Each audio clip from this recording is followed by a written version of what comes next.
No actúes como si fueras a vivir para siempre. La vida se está yendo ahora. Bienvenido a Vox Libris. Esto es Meditaciones, libros 3 y 4, de Marco Aurelio. Aquí no hay consuelo. Hay claridad. Todo cambia. Todo pasa. Y lo único que te pertenece es cómo eliges vivir este momento. Marco Aurelio no escribe para motivarte. Escribe para entrenarte. Si buscas una filosofía para vivir con firmeza en un mundo inestable. Comencemos.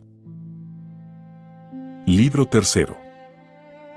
No se debe contentar uno con hacerse solo la cuenta de que, acortándosele de día en día el tiempo de la vida, la parte que le queda por instante se le va haciendo menor, sino que mucho más debe reflexionar que, aunque más tiempo viviere, estará siempre incierto si una igual disposición de mente en que se halla le acompañará en adelante, pronta para la inteligencia de las cosas ocurrentes y para aquella meditación que de suyo conduce al verdadero conocimiento de las cosas divinas y humanas.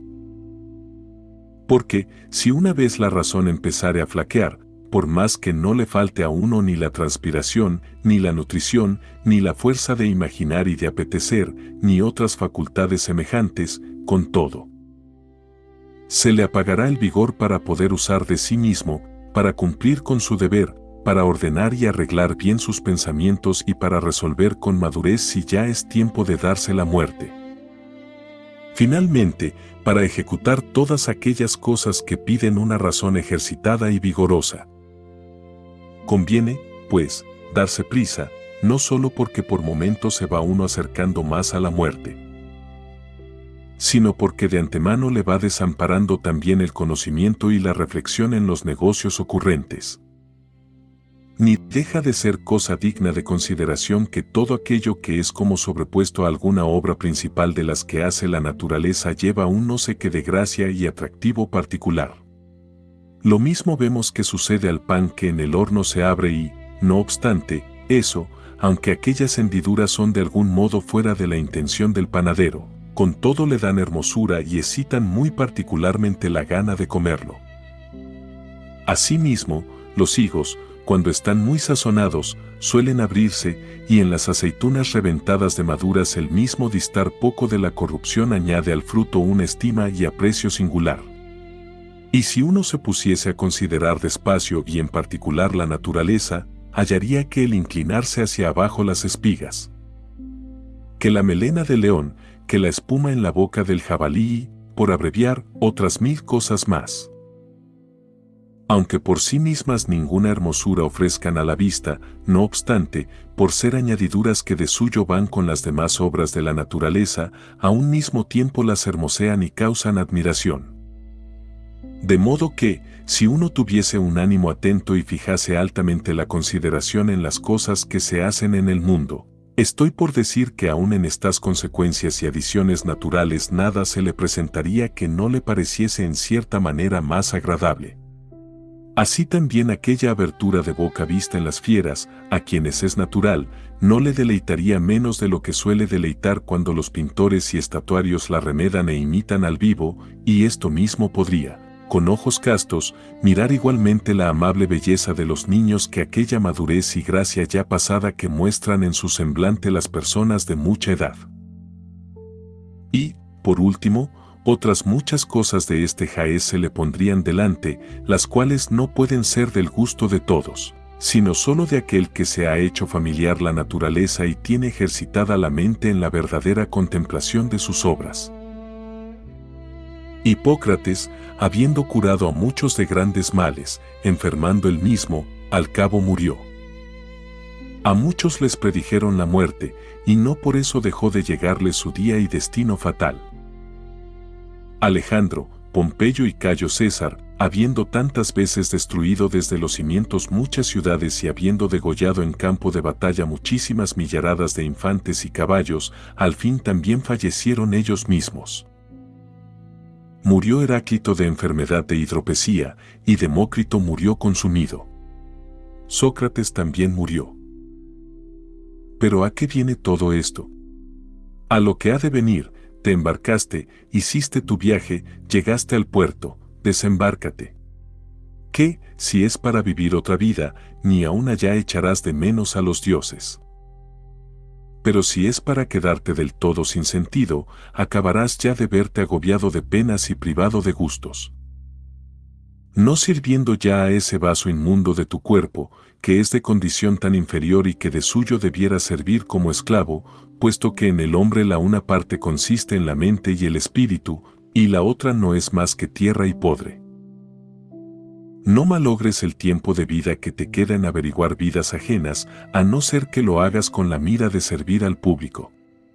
Quiero decir que no revuelvas en tu imaginación qué hace fulano y por qué lo hace, qué dice, qué piensa, qué máquina y otras cosas a este modo, porque la curiosidad de los hechos ajenos distrae a uno del cultivo y cuidado de su mismo espíritu. Es menester, pues, guardarse mucho de que en la serie y discurso de tus pensamientos nada se entrometa de temerario y superfluo, y con más especialidad nada de curioso y maligno, y también acostumbrarse a meditar solamente en aquello sobre lo cual, de repente reconvenido con la pregunta en que piensas ahora, pudieses al punto, con toda franqueza, responder, yo ahora en esto o en aquello pensaba, de suerte que por la tal respuesta al momento se dejase ver un ánimo en todo sincero y bondadoso, propio de quien ama la sociedad, de quien desprecia los placeres y de quien de una vez echa de sí las ideas de una vida mole y afeminada, de quien ni tiene temor, ni envidia, ni sospecha contra nadie, ni otro afecto alguno desordenado por el cual te sea preciso avergonzarte al decir claramente que aquello era lo que en la mente tenías. Porque un hombre de esta clase, debiendo sin más pruebas ser reputado por un varón perfecto, viene a ser como un sacerdote y ministro de los dioses que se sirve, como es razón, de aquel numen que tiene en su pecho consagrado. Esto mismo hace en un hombre tal que no se contamine con los deleites, que sea invencible en todo trabajo, exento de toda especie de injuria, ni le haga impresión alguna la maldad ajena.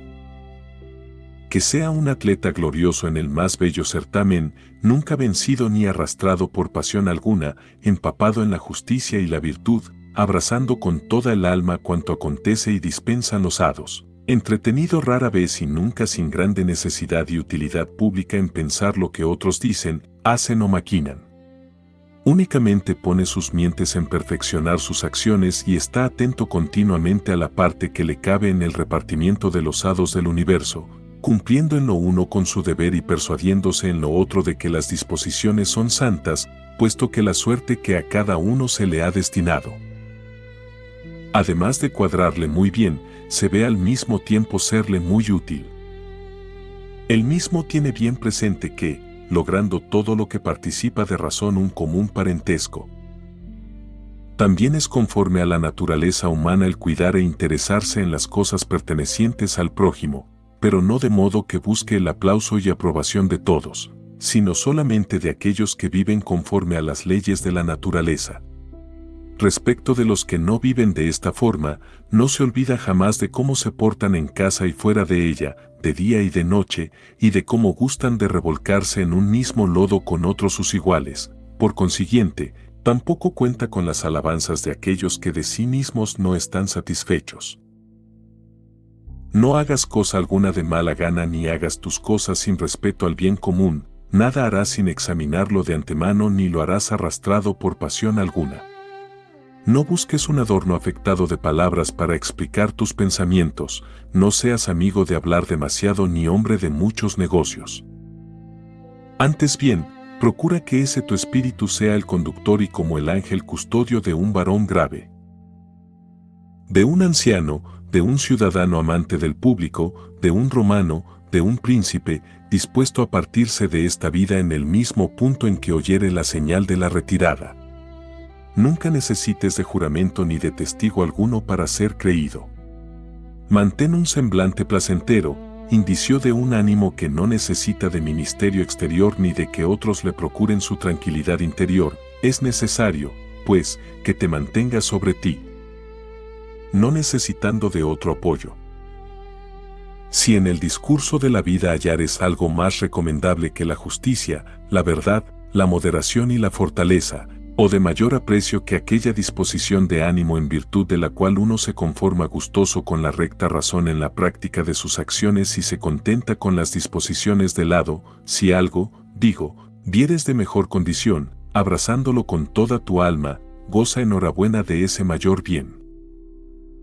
Pero si nada se te presentare más excelente que ese espíritu que en tu pecho reside, que tiene a raya sus apetitos, que examina los pensamientos que se ofrecen a la fantasía, que se desprende de los halagos de los sentidos, que se sujeta a los dioses y que tiene cuenta con el bien del prójimo, si hallares que toda otra cosa es mucho menor y de menos valor que ese espíritu, no quieras dar cabida a otro bien alguno al cual, si una vez te rindieres, ya no podrás después, sin mucha repugnancia y contradicción, dar el primer lugar a aquel otro que es propiamente tu bien.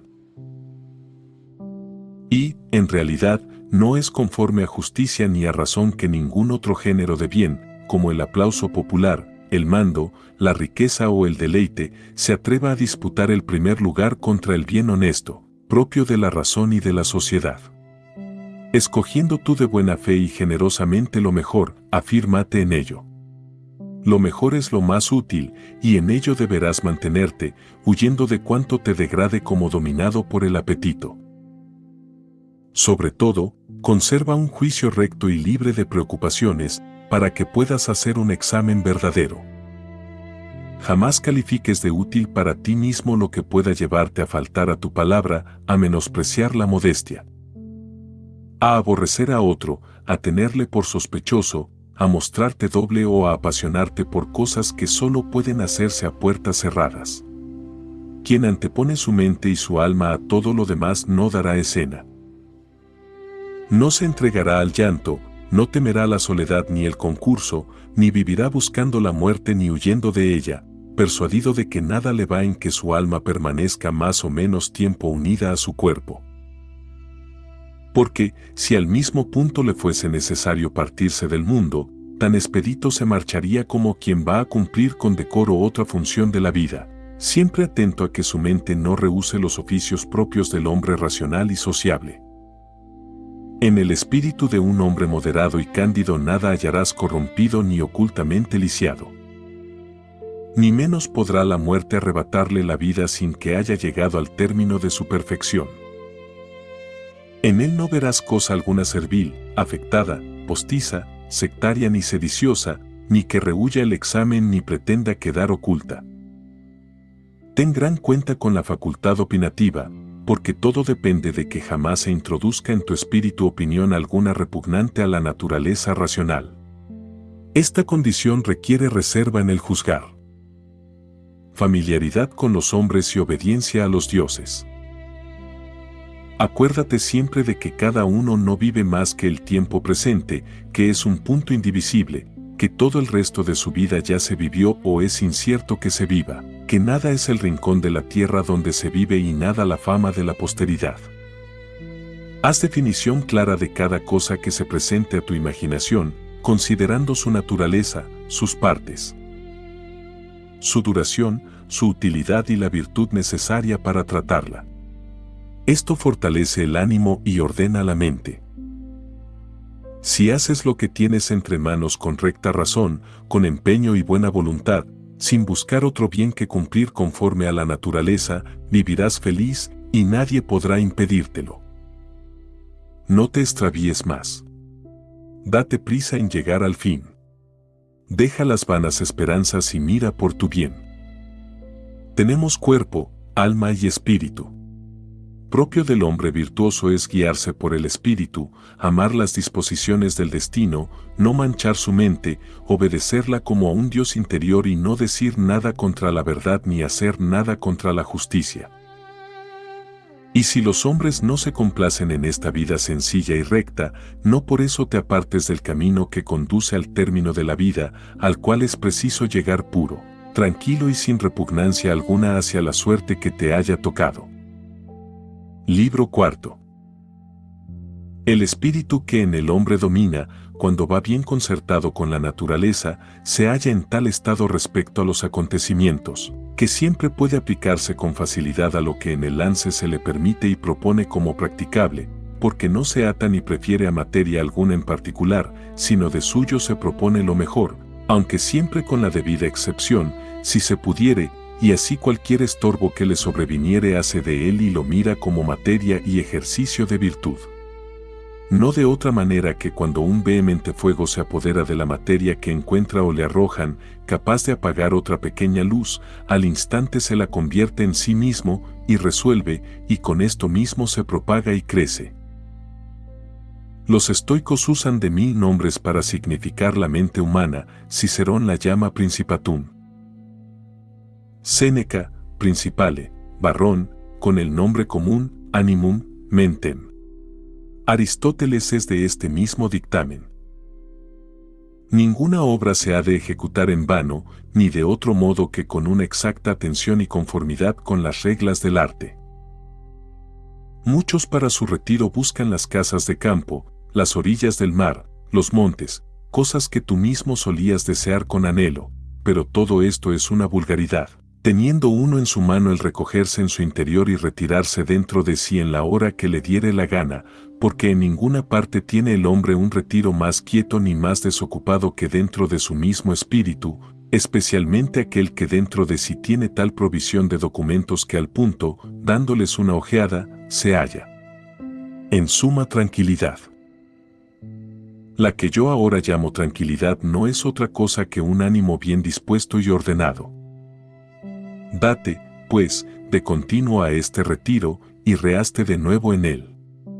Tendrás para esto ciertos recuerdos breves, como primeros principios o elementos, los cuales, prontamente reducidos a la memoria, serán eficaces para borrar y quitarte toda pesadumbre, y para restituirte libre de enfado a aquellas funciones a las cuales hubieres de volver. ¿Por qué cosa es la que no puedes sufrir con paciencia? ¿Es la ruindad de los hombres?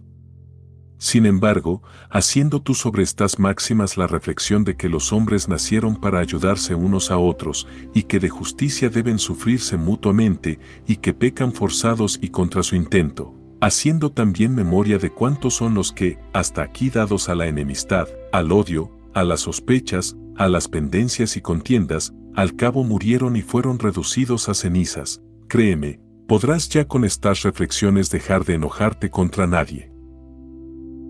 Estos primeros elementos de la moral, tan inculcados por Platón. Esta es otra paradoja llena de confusión, todos pecan sin querer o contra su intento.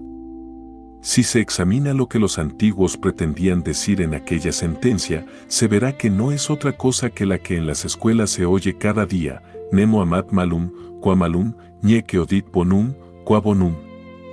De este principio evidente dedujeron una consecuencia oscura: todos pecan sin querer. El misterio o enigma puede descifrarse del modo siguiente: hay en el pecado su bien físico, útil o deleitable, hay también su mal moral, torpe y contrario a la ley. El que peca se deja llevar de la idea del bien físico, a este amo solo, no atiende como pudiera y debiera a la idea del mal moral, antes desvía de ésta los ojos del alma, y así se verifica que, considerando el pecado como bien, lo ama por razón del bien físico. Y no queriendo considerarlo como a mal, deja de aborrecerlo por razón del mal moral. Peca, pues, no porque ame el mal moral, en cuanto es su mal, supuesto que el mal, en cuanto mal, ni se ama, ni se puede amar, sino que por amar el bien físico deja de aborrecer el mal moral, del cual aparta la vista. La metáfora con que explica las riñas, bregas, contiendas y pendencias es tomada de las escaramuzas de la tropa ligera. Pero quizá llevas pesadamente las disposiciones y sucesos del universo. Mira, dejarás de disgustarte renovando en tu memoria aquel dilema, una de dos, o la providencia o los átomos lo llevan así, o teniendo presentes aquellas razones con las cuales se demuestre que el mundo es como una ciudad o estado, cuyo bien público debes anteponer al tuyo propio. El dilema, más filosófico que racional, tiene esta fuerza: los eventos, o son dirigidos por una sabia providencia, o son producidos por una temeraria fortuna, ¿cuál es el concurso ciego de los átomos? Si lo primero, es propio de la religión el conformarse con ellos, pues son ordenados por Dios. Si lo segundo, es oficio de la prudencia el resistirles, oponiendo contra su temeridad nuestro consejo, y haciendo de la necesidad un libre ejercicio de paciencia. ¿Pero acaso te dan pena estas cosas corpóreas y sensibles de acá? Sin embargo, dejarás de afligirte reflexionando que la mente, si una vez se recogiere dentro de sí y conociere su propia virtud, no se mezcla ni toma partido en las conmociones leves ni ásperas que en el cuerpo siente, y recapacitando también todo cuanto hayas oído y aprobado cerca de la molestia y del placer. ¿Pero por ventura te arrastra la ambicioncilla y deseo de aplauso? No obstante, dejarás de andar solícito en este punto echando los ojos hacia la prontitud con que viene el olvido de todas las cosas, hacia aquel caos de la eternidad, por una y otra parte interminable, hacia la vanidad del aplauso ruidoso, hacia la inconstancia y falta de juicio en aquellos que al parecer nos favorecen con su aplauso, y finalmente, hacia la estrechez del lugar en que la fama se encierra. Porque además de que toda la tierra es un punto, dime, ¿cuán reducido es aquel rinconcito que en ella se habita? Y en esta, ¿cuántos son y cuáles al cabo los que te han de alabar?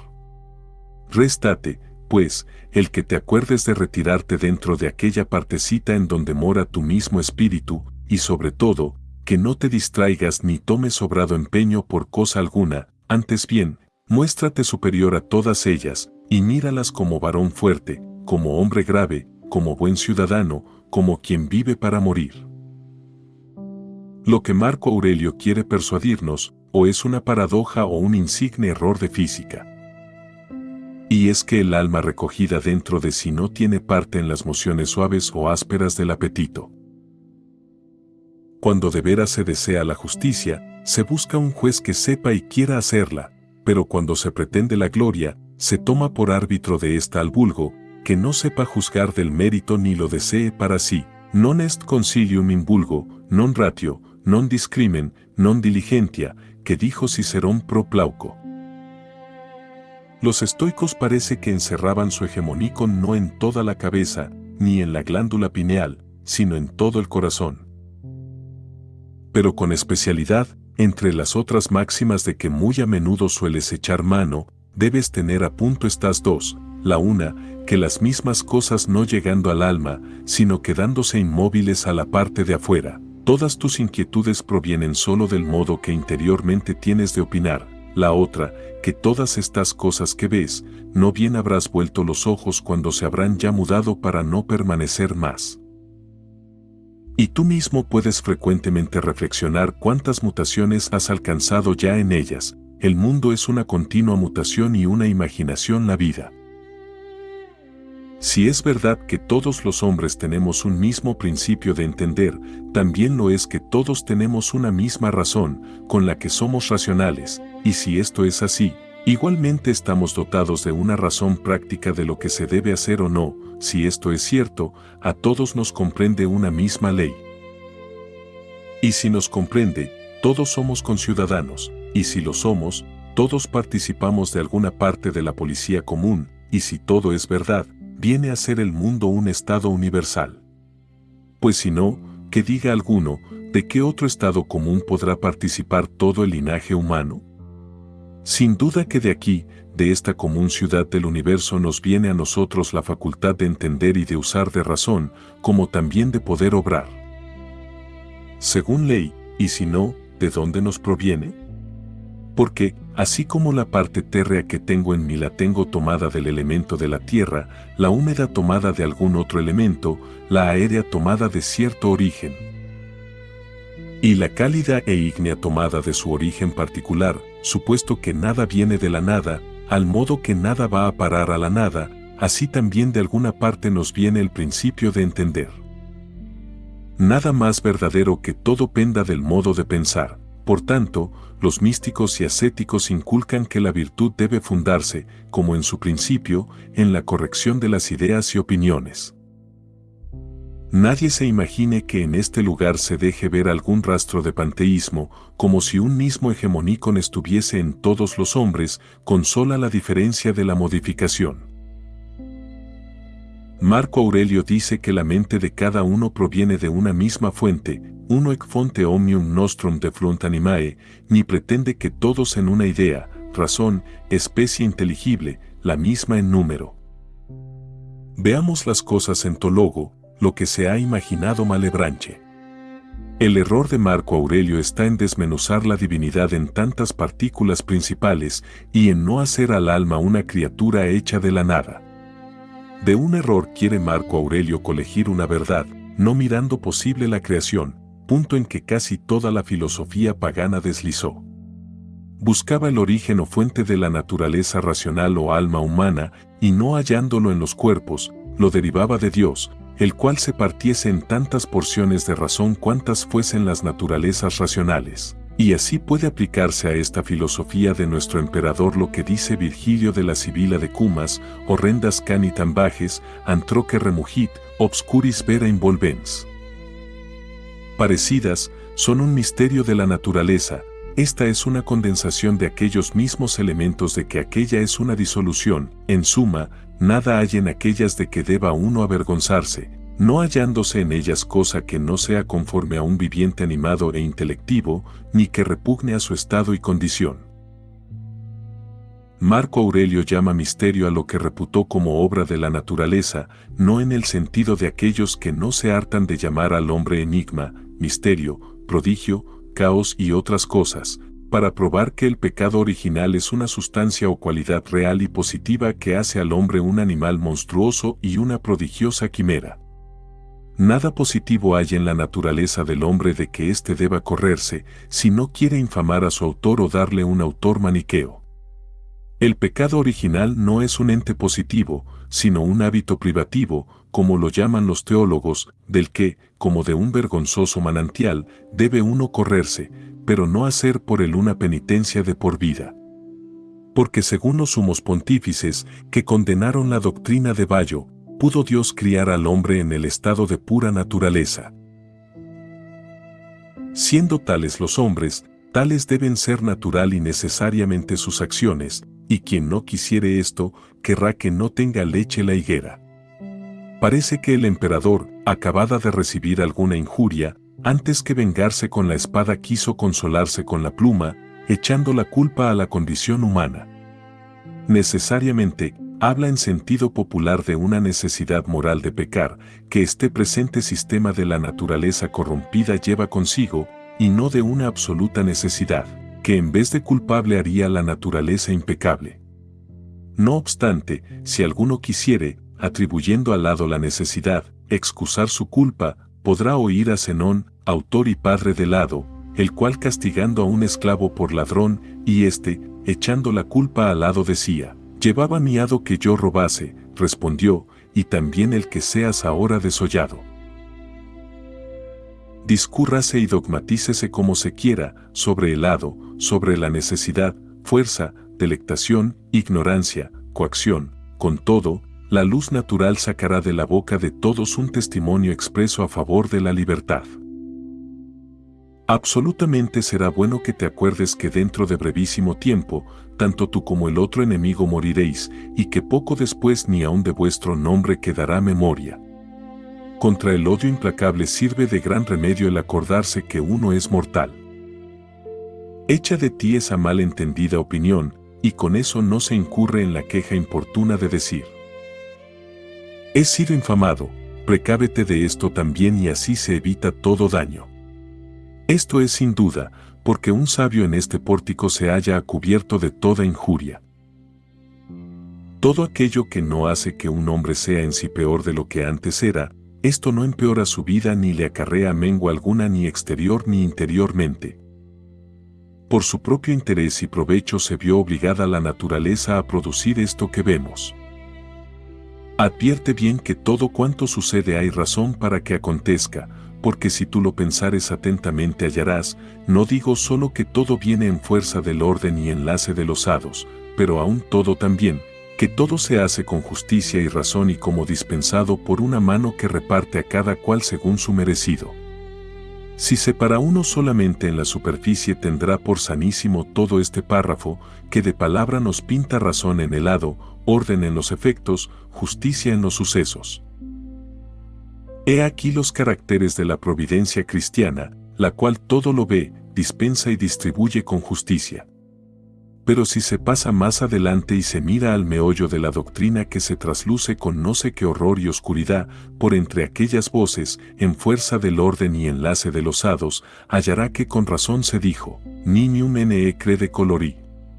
Porque este enlace no viene a ser otra cosa que una conexión de todas las naturalezas, causas y partes del universo, en la cual consiste la unión de todos los miembros de aquel mundo estoico. Mundo que para ellos era un gran viviente, un gran animal, lleno de razón, un Dios estoico.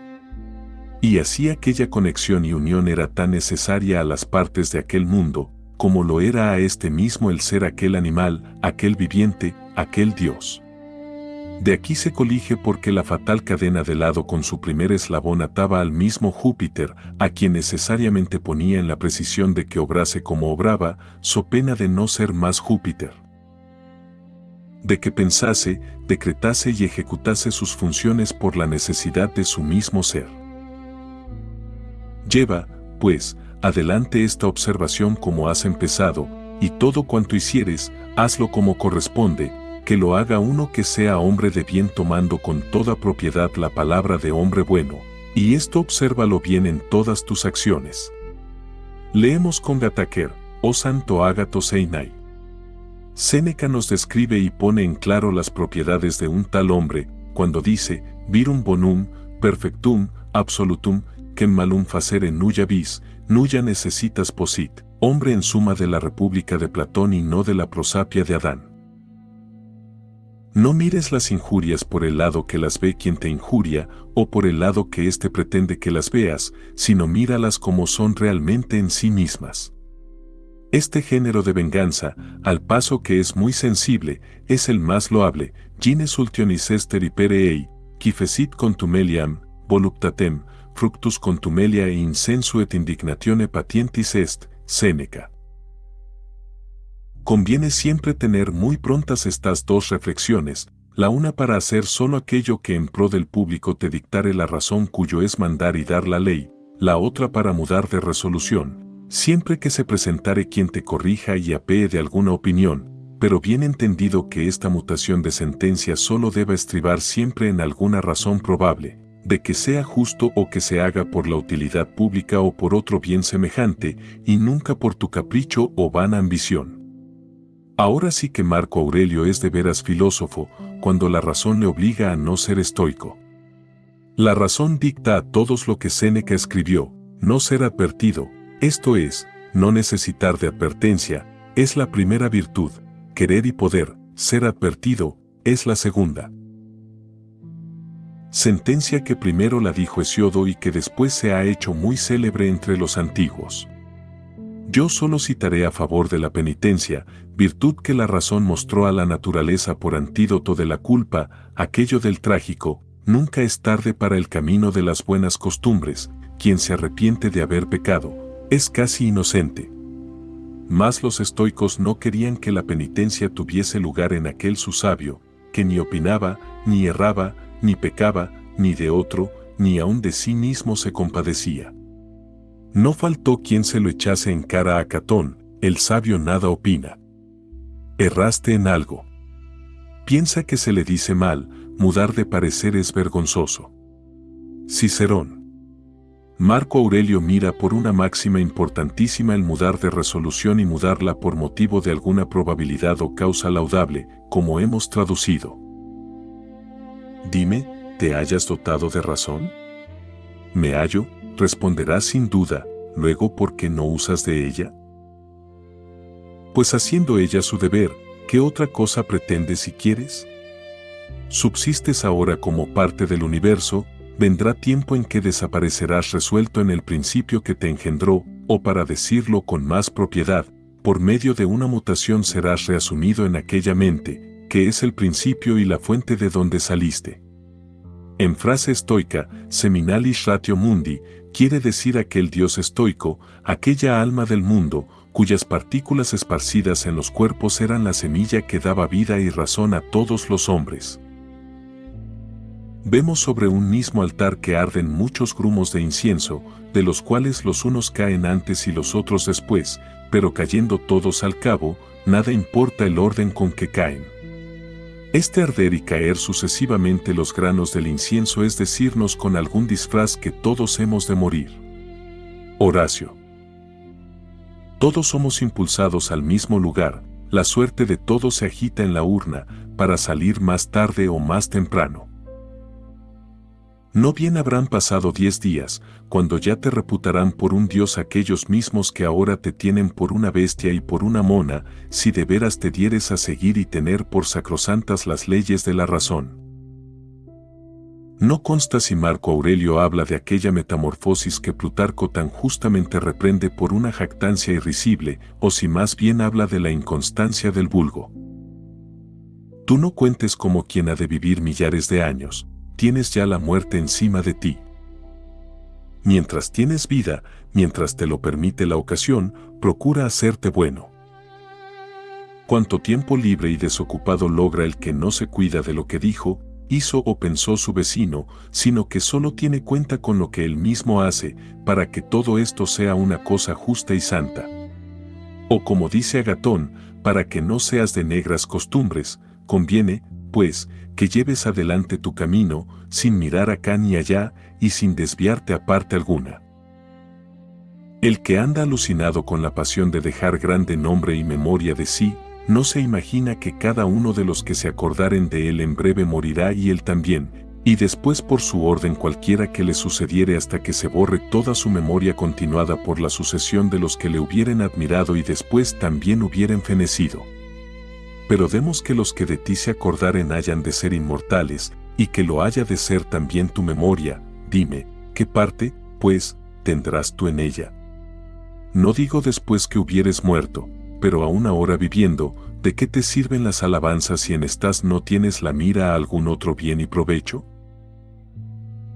Los estoicos, que en los demás bienes reconocen una materia legítima de honestidad, contaban entre las cosas indiferentes la fama y reputación, haciendo primero la división de las cosas indiferentes en las que merecían alguna estima, praeposita, y en las que sólo merecían el desprecio, reyecta, y añadiendo después la subdivisión de las cosas dignas de estima, en las que fuesen de suyo aventajadas y las que lo fuesen por razón de alguna utilidad, y las que por uno y otro respecto mereciesen la atención.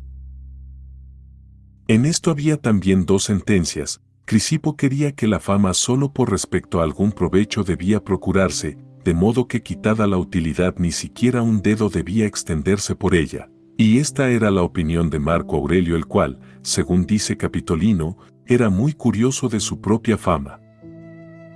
Los otros estoicos enseñaban que la fama por sí misma debía ser preferida y tomada.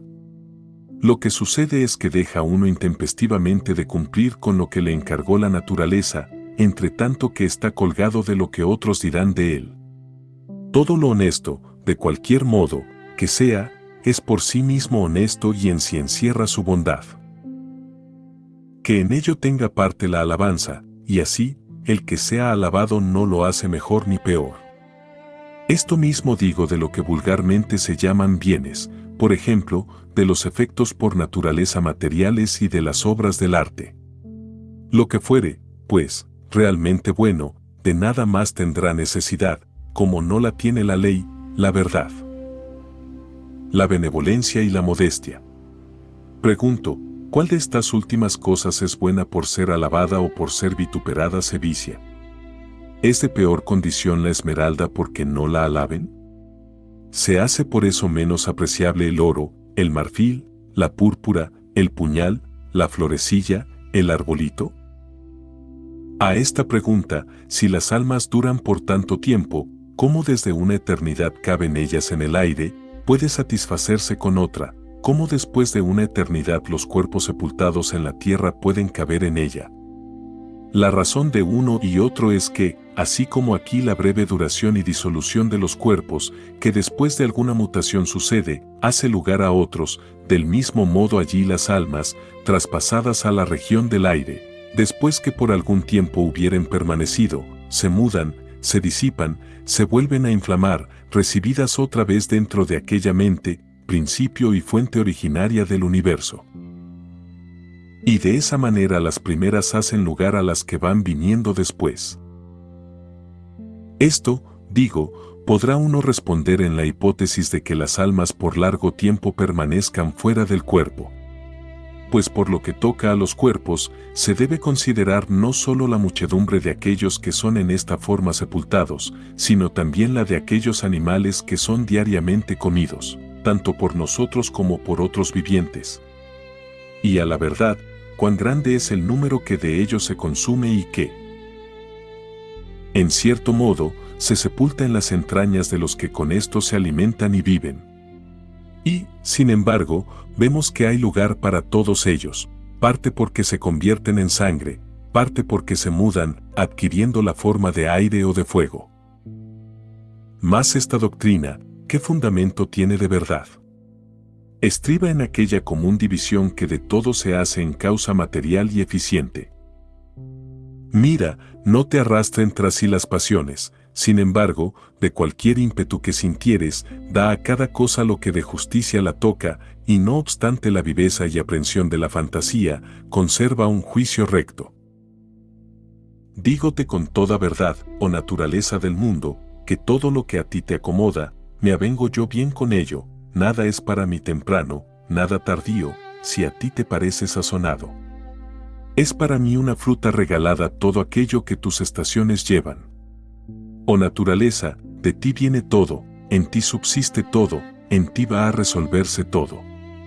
Si el otro dijo, hablando con Atenas, oh querida ciudad de Cecrope, no dirás tú, hablando con el mundo, oh querida ciudad de Jove. No te cargues con muchos negocios si quieres vivir quieto, pero mira si fuera mejor haberlo dicho así. Carga con los negocios necesarios y con cuantas ocupaciones la razón dicta a un viviente por su naturaleza político y sociable, y procura cumplir con ellas como la misma razón nos sugiere, porque el hacerlo así no solo acarrea aquella quietud que nace del obrar rectamente, sino también aquel sosiego que lleva consigo el no tener mucho que hacer. Porque si uno supiese cercenar las más de aquellas cosas que los hombres decimos y hacemos no siendo necesarias, se hallaría más desocupado y con menor perturbación. De aquí se colige que es muy del caso reflexionar en cada una de las cosas si alguna de ellas será o no una de las necesarias. Además de que no solo conviene cercenar las acciones no necesarias, sino aun los pensamientos ociosos, porque de esa suerte no serán superfluas las acciones que sobrevinieren. Examina contigo mismo cómo te va en la profesión que haces de hombre sabio y virtuoso, de hombre, digo, que se propone conformarse con las disposiciones de la providencia y contentarse con un modo de obrar justo y con una disposición de ánimo lleno de bondad. ¿Has entendido esto? Atiende, pues, a esto otro, no te perturbes, dilata tu corazón. ¿Ves que peca alguno? Sobre su cuenta peca, o para sí lo hace. ¿Te ha sucedido algo bueno? Desde el principio los hados te tenían dispuesto y ordenado todo lo que te acontece. En suma, siendo la vida breve, conviene aprovechar el tiempo presente empleándolo con discreción y justicia y reduciéndote a ser moderado en las recreaciones. Es preciso que el mundo o sea un sistema bien ordenado o un montón de cosas mezcladas, las cuales, por más perturbadas y revueltas que estén, con todo no perjudican a la formación del mundo.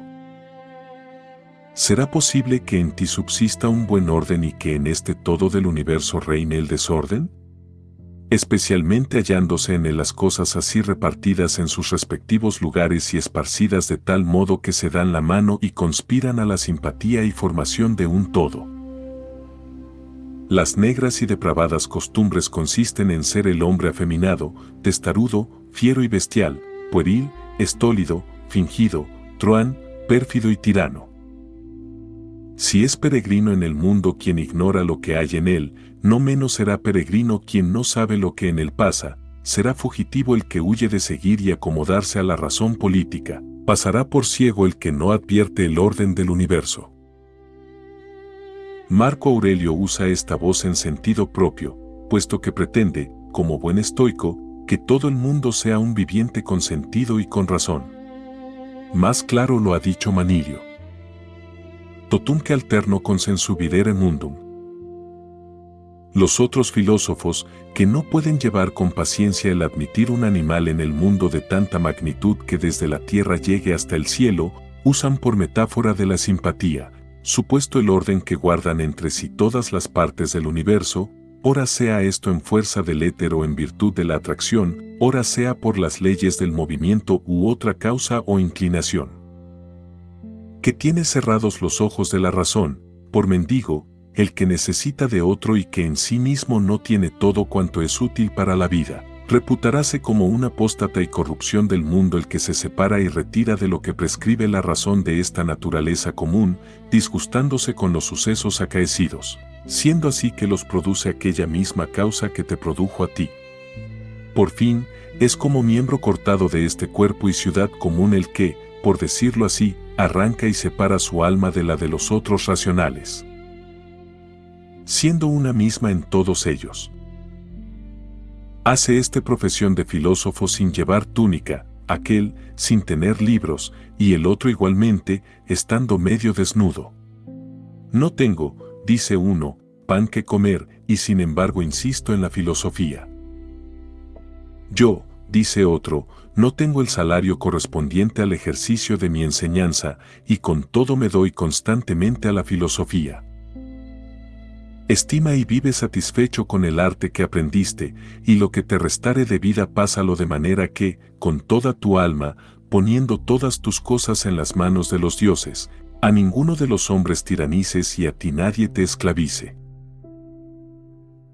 Ponte a pensar en los tiempos pasados, por ejemplo, en los de Vespasiano, verás que sucedía lo propio que hoy día, se casaban los hombres, educaban la prole, enfermaban y morían, guerreaban, hacían sus fiestas, ejercían la mercancía y labraban, adulaban, estaban llenos de presunción y arrogancia, vivían con sospechas y armándose acechanzas, había quien deseaba a otros la muerte, quien murmuraba del estado de las cosas presentes, quien andaba enamorado, quien atesoraba, quien deseaba el consulado y el imperio. Acabóseles, pues, así la vida, sin que ahora quede rastro alguno de ella. Pasa en segundo lugar a los tiempos de Trajano, hallarás de nuevo que todo era lo mismo, murieron también los que entonces vivían. De la misma suerte reflexiona sobre las otras épocas de los tiempos y determinadas edades de todas las naciones, y repara bien cuántos, después de haberse afanado, muy en breve murieron y se resolvieron en sus elementos. Pero muy especialmente convendrá que hagas memoria de aquellos a los que tú mismo conociste ocupados y distraídos en estas cosas vanas, omitiendo el hacer lo correspondiente a su propio estado y el entregarse con constancia al cumplimiento de su obligación, con solo lo cual debían contentarse. Es necesario, del mismo modo, que te acuerdes de que la aplicación y esmero en cada acción en particular debe corresponder al mérito y proporción de la misma, porque así no llegarás a fastidiarte si no te has entretenido en cosas de poca consideración más de lo que convenía. Las voces antiguamente trilladas son ahora tan oscuras que necesitan de glosa y explicación. Asimismo los nombres de los héroes, en otro tiempo muy celebrados, en cierto modo al presente ya no se entienden sin interpretación. Tales son, por ejemplo, Camilo, Cesón, Boleso, Leonato. Tales serán dentro de poco tiempo Escipión y Catón, tal será después Augusto, y en lo sucesivo Adriano y Antonino. Porque todas las cosas son caducas y presto vienen a hacerse fabulosas, y es que un pronto y total olvido las cubre y sepulta. Y esto digo aún de aquellos que en cierto modo resplandecieron con admiración de los hombres, porque los otros, al punto que expiraron, quedaron desconocidos y no se volvió a hablar más de ellos. ¿Pero qué viene a ser en substancia una fama inmortal? Absolutamente una pura vanidad. ¿Qué cosa, pues, es aquello a que conviene dedicarse con empeño y conato? Una sola cosa, que el pensar sea justo, las acciones llenas de bondad respecto al bien público, las palabras incapaces de engañar a nadie, la disposición de ánimo conforme y resignada, abrazando todo lo que acaeciere como necesario, como cosa sabida, como proveniente de aquella fuente y principio universal. Entrégate de todo tu corazón al hado, estando pronto a que te destine a los fines que quisiere. Todo se reduce a la breve duración de un día, el que alaba y el que es alabado. Considera de continuo que todas las cosas se hacen por mutación y acostúmbrate a pensar que la naturaleza del universo nada apetece tanto como mudar las cosas existentes y hacer otras nuevas semejantes a las primeras, porque todo esto es en cierto modo la semilla de otro que de él ha de renacer. Pero tú te imaginas que solo las semillas son las que se echan en la tierra o en la matriz, imaginación demasiado vulgar. Ya dentro de poco habrás de morir, y aún no acabas de ser sincero e imperturbable, libre del error y sospecha de que lo que está fuera de ti pueda dañarte, benévolo para con todos y persuadido de que no hay otro saber que el bien obrar. Mira con atención el corazón humano, sus cuidados y aficiones, de qué cosas huyen los hombres y cuáles desean alcanzar. Tu mal no proviene de otro espíritu que esté fuera de ti, ni consiste en alguna mutación y alteración de ese tu cuerpo que te rodea. ¿De dónde pende, pues? De aquella fuerza aprensiva de los males que en ti mismo tienes. Haz, pues, que ella no se imagine ni tenga por mal lo que no es, y todas las cosas te irán bien. Y así, por más que tu cuerpecillo, el vecino más allegado a tu alma, sea sajado, quemado, corrompido, podrido, con todo aquella tu parte cuyo es el juzgar sobre estas cosas persevere tranquila, esto es, persuádase de que aquello de suyo no es bueno ni malo, que sin diferencia puede sobrevenir a hombres buenos y malos.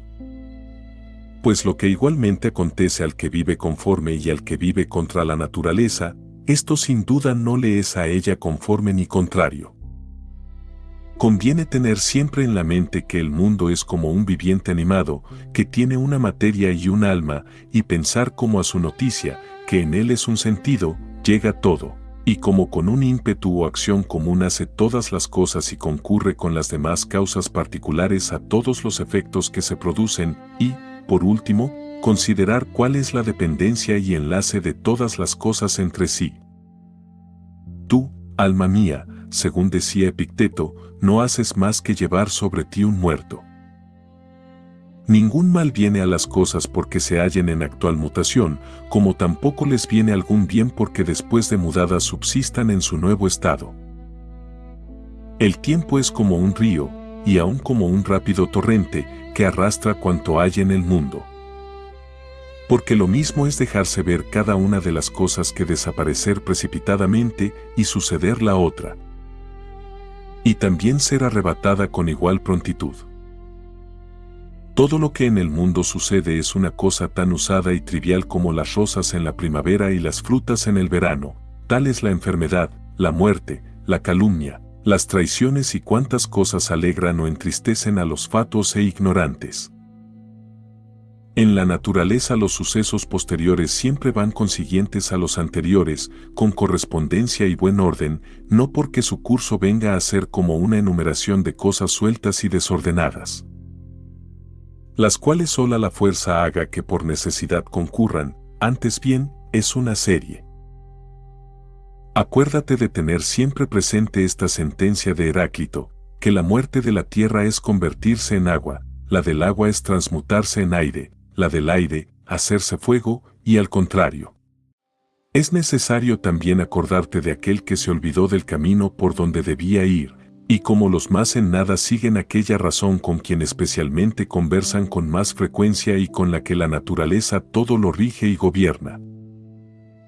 A los cuales les parecen extrañas y peregrinas aquellas mismas cosas que cada día ocurren. También conviene conservar en la memoria que no es conducente decir ni hacer nuestras cosas como quien sueña, porque, a la verdad, entonces, cuando soñamos, nos parece que mucho decimos y hacemos. Tampoco te olvides, hablan los escolásticos, no rehusamos entrar en la serie, o sea cadena estoica, puesto que la razón claina nihil fieri sine justa causa, pero si quiere que las causae libres pendan de una previa coligación que las sea inevitable, y lleven de antemano una fuerza impresa que las fije y una con el tal efecto, en particular, ahí sí que rompemos la cadena fatal, y elegimos antes ser católicos libres que filósofos de tal clase. Estas solo los cuerpos mixtos, pero aún los mismos elementos se convertían los unos en los otros. Parece que alude a algún dicho proverbial, no diferente de aquel de Séneca, ignoranti quem portum petat, nullus us ventus est, la común opinión de los antiguos, que, no cuán acertado será no imitar la conducta de aquellos que, como muchachos, siguen a ciegas las pisadas de sus padres y mayores, gobernados por una mera tradición. Así como tú, si alguno de los dioses te hubiese dicho que mañana, o, a lo más, después de mañana, habías de morir, tendrías en nada el morir después de mañana, antes que mañana mismo, si no es que fueses en extremo vil y cobarde, porque, ¿qué viene a ser el espacio de un día que había de mediar? De un mismo modo piensa que no debe reputarse por cosa grande el que mueras al cabo de muchísimos años o mañana mismo. Es muy del caso pensar continuamente cuántos médicos murieron después de haber encogido muchas veces las cejas sobre los enfermos, en señal de que los desahuciaban, cuántos matemáticos, después que predijeron la muerte a otros, pareciéndoles hacer en ello una cosa grande, murieron también. Cuántos filósofos, habiendo dicho 1000 divinidades acerca de la muerte e inmortalidad, no obstante perecieron, cuántos bravos y excelentes soldados, habiendo dado la muerte a otros muchos, también tuvieron el mismo fin. Cuántos tiranos, abusando de su poder sobre las vidas ajenas con gran fiereza y crueldad, como si ellos fuesen inmortales, del mismo modo fallecieron. Y cuántas ciudades, por decirlo así, murieron. Hélice, Pompeya, Herculano y otras innumerables. Sigue también considerando sucesivamente a cuantos tú mismo has visto y observa que uno de ellos, después de haber sepultado a otro, se murió. Y fue sepultado por un tercero, y éste por otro, acaeciendo todo en breve tiempo. Por tanto, es conducente que siempre tengas a la vista como todas las cosas humanas vienen a ser cosa de un día, y no más. Cosas absolutamente viles, siendo así que los que ayer eran un poco de humor asqueroso, serán un cadáver embalsamado o reducido a cenizas mañana. Procura, pues, pasar este punto indivisible de tiempo conformándote con la naturaleza y muriendo consolado, al modo que cuando la aceituna, estando ya madura, de suyo suele caerse, como que bendice a la naturaleza que la crió, y que da las gracias al árbol que la produjo. Haz por ser semejante a un promontorio contra quien las olas de la mar se estrellan de continuo y él se mantiene inmóvil, mientras que ellas hinchadas caen y se adormecen alrededor. Infeliz de mí, dice uno, porque tal cosa me aconteció. En verdad no tiene razón, diría mejor, dichoso yo, que en medio de lo que me sucedió, quedé sin recibir pena alguna, ni me quebranta lo presente, ni me espanta lo venidero. Porque una semejante desgracia a todos pudo acontecer, pero no todos sin pena la hubieran podido llevar. ¿Por qué, pues, la adversidad ha de ser antes una desgracia que la paciencia en tolerarla una ventura? ¿Pero acaso tú absolutamente llamas desgracia del hombre aquello que no es un desvío del intento de la naturaleza del hombre? ¿O por ventura te parece que aquello es un desvío del intento de la naturaleza del hombre, lo que no es contrario a la voluntad de su misma naturaleza? ¿Y cuál es esa su voluntad? Ya lo sabes bien, ni es menester decirlo aquí. Lo que yo pregunto es si este acaso puede impedirte el que seas un hombre justo, magnánimo, templado, prudente, cuerdo, mirado e incapaz de engañar ni ser engañado, modesto, libre de respetos vanos, y por abreviar, el que tú no poseas las otras virtudes, con las cuales, cuando la naturaleza del hombre las tiene en sí, queda ella del todo satisfecha y bien galardonada. Acuérdate en adelante que en todo acontecimiento capaz de contristarte puedes echar mano de este aviso, que la adversidad no es una desgracia, antes bien al contrario, el sufrirla con grandeza de ánimo es una dicha. Ciertamente es un remedio vulgar, pero, sin embargo, muy eficaz para el desprecio de la muerte, la frecuente memoria de aquellos que por un dilatado tiempo vivieron con mucho apego a su vida. ¿Qué ventaja lograron estos sobre aquellos otros que murieron antes de sazón? Yacen sin duda tendidos en algún sepulcro Ceciliano, Fabio, Juliano, Lépido, y si algún otro hubo semejante a ellos, los cuales, después que habían llevado muchos al sepulcro, también fueron llevados allá. Verdaderamente fue cortísima la diferencia de tiempo en la vida, y esta con cuántas molestias, con qué hombres y en cuál cuerpezuelo se toleró. No tengas, pues, eso por gran negocio. Porque mira bien la inmensidad de tiempo que ya pasó y la infinidad que aún queda por venir, y puesto en medio de este abismo, dime, ¿qué diferencia hayas en que uno muera al día tercero o al tercer siglo después que nació? Camina siempre por el atajo, y el verdadero atajo es que vivas arreglado a la naturaleza, de manera que hagas y digas todas las cosas con la entereza posible, porque un tal propósito te librará de trabajos y campañas, de toda disimulación y ostentación vana. La sabiduría de los antiguos ha encontrado su voz. Gracias por escuchar Vox Libris. Suscríbete para no perderte el resto del camino. Hasta pronto.